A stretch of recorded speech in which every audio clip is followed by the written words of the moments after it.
wax na ko léegi il n'était pas prévu ñu def mobilisation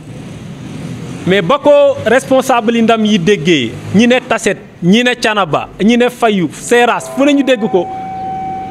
dañu ni mënuñoo dégg ni Ousmane day def benn déclaration te ñëwuñu loolu moo tax ñu jóge ci kër ga sax ñëw wàcce leen fii kon ñu ngi remercier presse bi ci ni ngeen accepté ñëw fekke jotaay bi mais di remercier aussi képp ku fi teew ndax dafa jot tey aussi bu ñu yoree sunu mouvement boo xamante ni lancé nañ ko depuis le 8 octobre passé ñu lancé ko xëy na ñu bëri dégguñu mouvement Ndam li waaye boobu ñoo ngi liggéey ndax politique dafa am loo xamante ni ñun moom lañ ci gëm politique du tambour ak trompette rek man gëwuma boobu xeetu politique li ma gëm ci politique mooy ngay dem ci nit ñi di wax ak ñoom di diisoo ak ñoom te ñi ñu àndal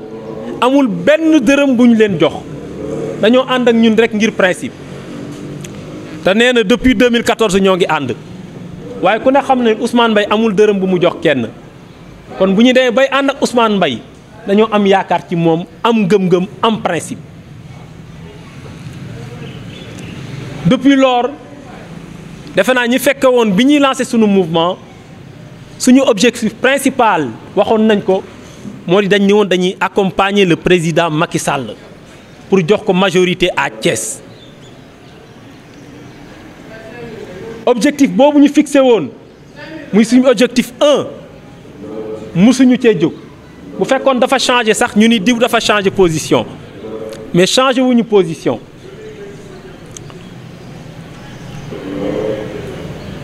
beneen objectif bi wax nañ ko sànq moo di dañoo pare woon ñun mouvement Ndam li pour teg loxo ci mairie Thiès surtout la mairie Thiès Est kon yooyu ay objectifs yi ñu fixé wu la woon loolu moo taxoon bi mouvement Ndam li bi ñu ko créé Ndam li dugg na ci quartier yi dugg na ci département bi moo tax boo déggee bi muy présenté léegi quartier bu nekk cité na la fa ñoo xamante ne ay nit jóge nañ fa ba ci département bi installé nañ fa ay cellules def nañ fa ay activités ba yàlla dogal tey nag ñu ñëw pour wax leen suñu position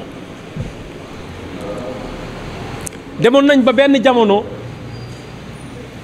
dañoo téye woon suñu bopp téye suñu bopp nag du caagi ni dañoo toog liggéeyatuñu déedéet boobu ñu ngi liggéey ci suñu biir waaye téye suñu bopp mooy nu ñu gisoon yëf yi di ko doxee ci ñañuy jàppale neexuñu woon ba demoon nañu ba ñuy jël décision boo xamante ni sax xam nañu décision boobu décision bi gën te mooy bañ a jàppale le président de la république bu dul woon le DG Siré Dia bu dul woon moom ñu ni dinañ jël décision bi nga xamante ni ba gëm nañ ni baaxul ci réew mi te dinaa wax léegi li tax baaxul ci réew mi moo tax mouvement Ndam li dafay feddali tey li mu waxoon ni day accompagner le président Macky Sall waaye fas yéene ci accompagnement boobu mu ànd ci ak le DG Pape Siré Dia li tax loolu nag raison yi bëri na wone na ak ubbeeku wone na ak woyof te ku ne gis na ni aussi li nga xamante ni moo ngi koy créer ci emploi ci jeunes yi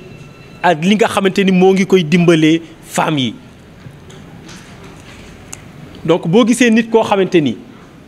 mu ngi def loolu surtout ci jeunesse thiessoise di ko def ci jigéen ñi defe naa ni bu fekkee Thiès ñoŋal na la Thiès intéressé na la war ngaa mën a ànd ak moom liggéey d'autant plus que ñun ak moom ñoo bokk ambition suñu ambition mooy fexe bu président de la république am ndam ci Thiès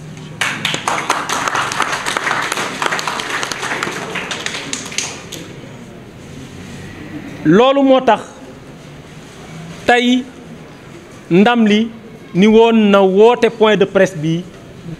pour wax leen la nga xamante ni moom moo di position ndam li fas yéene na ànd ak le DG Siré Dia pour jox le président de la République une majorité absolue à Thiès te bu ngeen dégloo ndam li dafa am ñaari sens boo déggee ndam li rek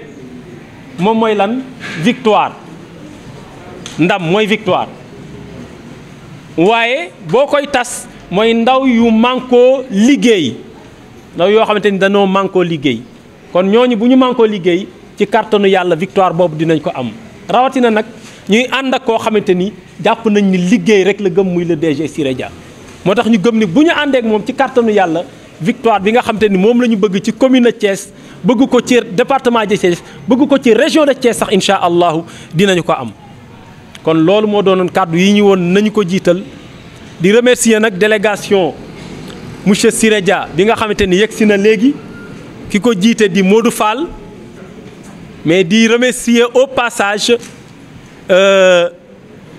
Baba Diallo nekk wax dëgg yàlla loxo ndeyjooru DG Siré Dia di jàmbaar lool nag te defe naa ni tey bu ñu demee sax bay ànd ak le DG Siré Dia joué na ci rôle bu ama am solo ndax ñun dañoo xaw a dëgër bopp tuuti ñi ñu xam dëgg xam na ni dañoo xaw a dëgër bopp tuuti te bi ñu demee toog ak DG Siré Dia ba mu ma dégloo nee na ma Ousmane musuma gis ku dëggoo ni yow ndax képp ku ñuy ànd rek ci dëgg la ñuy àndee ak yow bi ñu waxee ak moom ñu xam ni moom aussi dëgg rek moom moo ko intéressé ci la ñu jëlee suñu décision ne nañu ànd ak moom liggéey kon loolu nag moo waraloon ñu woo presse bi tey loolu aussi moo waraloon képp koo xamante ni ci ndam li nga bokk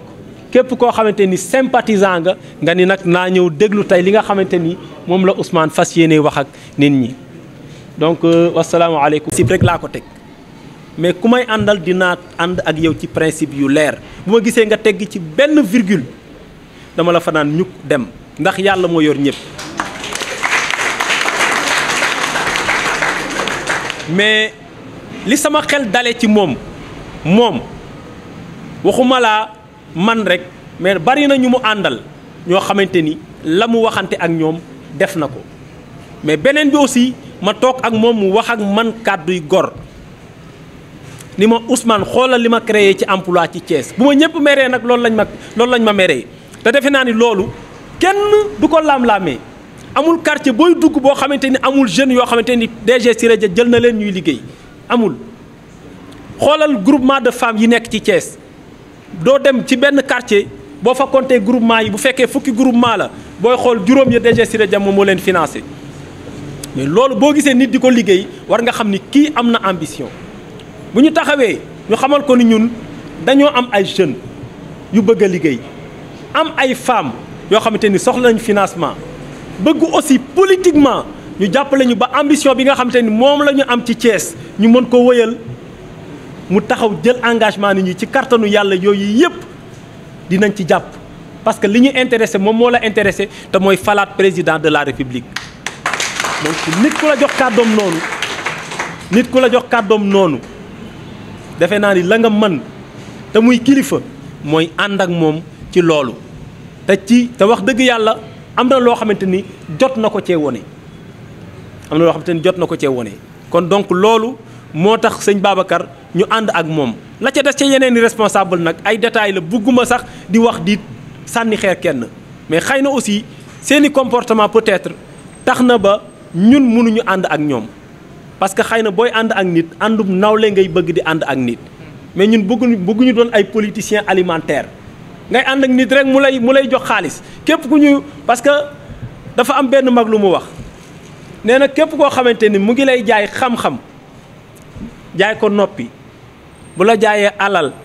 jaay ko maandu bu la jaayee xam-xam jaay ko noppi kon ñun noonu la ñuy demee ànduñu kenn ngir alal ànduñu kenn ngir lenn dañuy ànd ak képp koo xamante ni fas yéene nga jàppale président de la république ñu ànd ak yow ci principe te principe yooyu la ñu gis ci DG Siré Dia te tant que principe yooyu mu ngi ci dañ incha allah dinañ continuer di ànd ak moom waaw pour parrainage bi c'est vrai que yéex nañ ci dugg mais ñoo ngi parrainé bi ñu ko commencé matagul une semaine on a déjà confectionné 25 listes muy 250 membres yoo xamante ni parrainé nañ leen te y a seulement une semaine ci la ñu commencé loolu te bi ñu lancé parrainage beeg léegi mat na 1 mois mais comme aussi dañoo toogoon di liggéey ci suñu biir bi ñuy waxtaanee ak DG boobu la ñu façon ni nañu ànd ak moom te nit ki boo fasee ni na nga ànd ak moom te wóolu ko commencé ci liggéey bi loolu moo taxoon ba ñu ñëwee rek ma toog ak waa mouvement Ndam li laa leen jox fiche parrainage yi nii leen commencé leen parrainage bi c'est vrai que fekk nañu suñu membre yu bëri ñu toog naan Ousmane ci lu mu ne Ousmane ci lu mu ne ñu bëri ñoo xamante ni jotoon nañ joxe seen fiche waaye jot nañ ci récupérer lu bëri te am na ñeneen ñu war a récupérer waa Tassette yaa ngi ñuy xaar waa Thiénaba yaa ngi ñuy xaar te am na feneen fu ñu war a dem ay côté Tivaouane ak fépp ndax ku ne xam na ni Tivaouane yóbbu nañ fa ay responsable ba tàyyi te lañ fa amoon moo fa nekk ba tey kon yooyu yëpp nag ci kàttanu yàlla fas yéene nañu faa dugg pour li nga xamante ni moom la président soxla ci parrainage di 130 000 yi la ñu ca man mënuñu koo jox 130 000 yëpp waaye la ñu ca man ci kàttanu yàlla incha allahu daañ ko jox la nga xamante ni moom lañ ca man.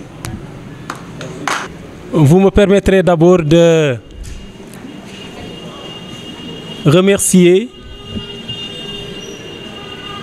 la presse qui est à l'honneur, puisqu'il ne s'agissait pas d'une AG de mobilisation,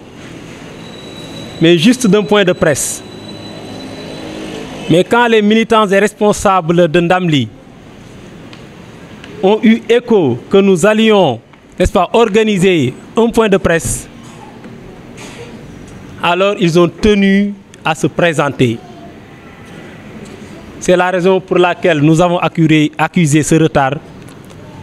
et nous en sommes contrits.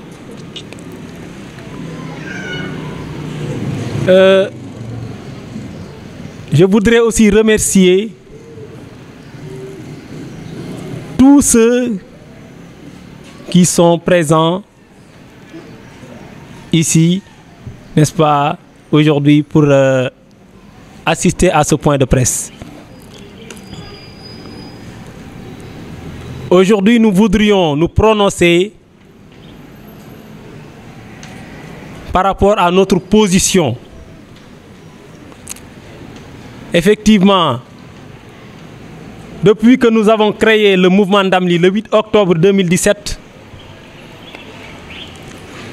Ndamli dénommé Ndaw yu Manko Liggéey Thiès, on s'était fixé comme objectif principal d'accompagner le président de la République, son Excellence Macky Sall.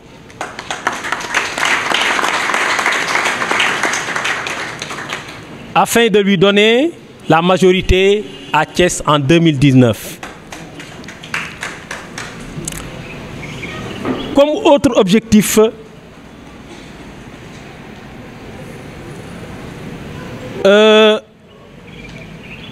nous voudrions aussi nous massifier en vue des prochaines échéances locales. Puisque notre ambition pour Thiès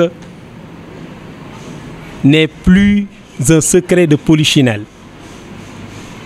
On veut contrôler la mairie de Thiès. C'est ainsi que le mouvement Ndamli s'est investi dans les différents quartiers et aussi dans le département pour implanter ses bases. Et ce, avec ses propres moyens. Nul ne peut réclamer la paternité de nos actions. Je parle devant la télé et devant la radio. Nul ne peut réclamer la paternité de nos actions. à un moment donné, nous nous sommes un peu démarqués de la mouvance présidentielle à cause du comportement de certains responsables occupant pour la plupart des postes de responsabilité que leur a confié le président de la République. Ces derniers se montrant trop inaccessibles, voire trop jaloux de leur position. N'eût été l'intervention du directeur général de la Poste, M. Siré Dia,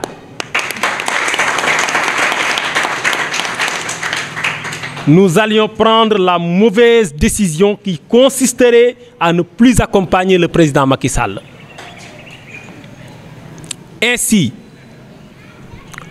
le mouvement Ndamli réitère son engagement solennel à accompagner le président Macky Sall et surtout à travailler vivement aux côtés du DG Pape Siré Dia, coordonnateur naturel de la coalition présidentielle à Thiès, puisque son ouverture, sa largesse, sa promptitude à accompagner les jeunes et les femmes ne sont plus à démontrer. Il n'a qu'une seule ambition, et il le dit tout le temps, c'est de réélire le président de la République en 2019. Ce qui rime exactement avec notre ambition. Et avec le mouvement Ndamli, la victoire est assurée.